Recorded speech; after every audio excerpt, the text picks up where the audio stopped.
നമ്മുടെ ബോഡിയിൽ ദിവസവും ലക്ഷക്കണക്കിന് ഇമ്മ്യൂൺ സെൽസ് ആക്റ്റീവാണെന്ന് നിങ്ങൾക്കറിയാമോ? ഇത് വൈറസ്, ബാക്ടീരിയ ഇതിനൊക്കെ അറ്റാക്ക് ചെയ്യുന്നത് നിങ്ങൾ കേട്ടിട്ടുണ്ടാവും. ബട്ട് നമ്മളുടെ ഇമ്മ്യൂൺ സിസ്റ്റം അല്ലെങ്കിൽ നമ്മുടെ സെൽസിനെ എന്തുകൊണ്ട് അത് അറ്റാക്ക് ചെയ്യുന്നില്ല? ഈ ചോദ്യത്തിൻ്റെ ഉത്തരത്തിനാണ് മെഡിസിനിൽ ഈ വർഷത്തെ നൊബേൽ പ്രൈസ് ലഭിച്ചത്.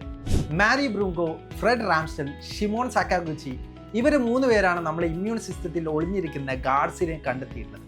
അവയാണ് റെഗുലേറ്ററി ടി സെൽസ് അല്ലെങ്കിൽ Tregs, നമ്മളുടെ ബോഡിക്കകത്തെ പീസ് മേക്കേഴ്സ്. നമ്മുടെ ഇമ്മ്യൂൺ സിസ്റ്റം പവർഫുൾ ആണ്, പക്ഷെ അത് കൺട്രോൾ വിടുന്ന സമയത്ത് നമ്മുടെ സെൽസിനെ അത് അറ്റാക്ക് ചെയ്യാൻ തുടങ്ങും.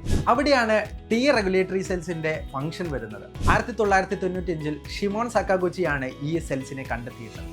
ഈ Tregs ശരിയായി പ്രവർത്തിക്കാതിരുന്നാൽ നമ്മുടെ ഇമ്മ്യൂൺ സിസ്റ്റം നമ്മുടെ ടിഷ്യൂസിനെ തന്നെ അറ്റാക്ക് ചെയ്യാൻ തുടങ്ങും. 2001 മാരി ബ്രൂങ്കോ, ഫ്രെഡ് റാംസ്റ്റൽ ഇവർ 2 പേര് കൂടി ചേർന്നിട്ടാണ് FOXP3 ജീനെ കണ്ടെത്തിയിട്ടുള്ളത്. ഈ FOXP3 ജീനാണ് കൺട്രോളിംഗ് യൂണിറ്റ് ആയിട്ട് Tregsനെ കൺട്രോൾ ചെയ്യുന്നത്. നിങ്ങളുടെ ബയോളജി ഇഷ്ടപ്പെടുന്ന നിങ്ങളുടെ സുഹൃത്തുക്കൾക്ക് ഈ വീഡിയോ അയച്ചു കൊടുക്കുക. അതുപോലെ തന്നെ ഇതുപോലെയുള്ള കണ്ടന്റ്സിനായിട്ട് ഈ ചാനൽ ഒന്ന് ഫോളോ ചെയ്യുക.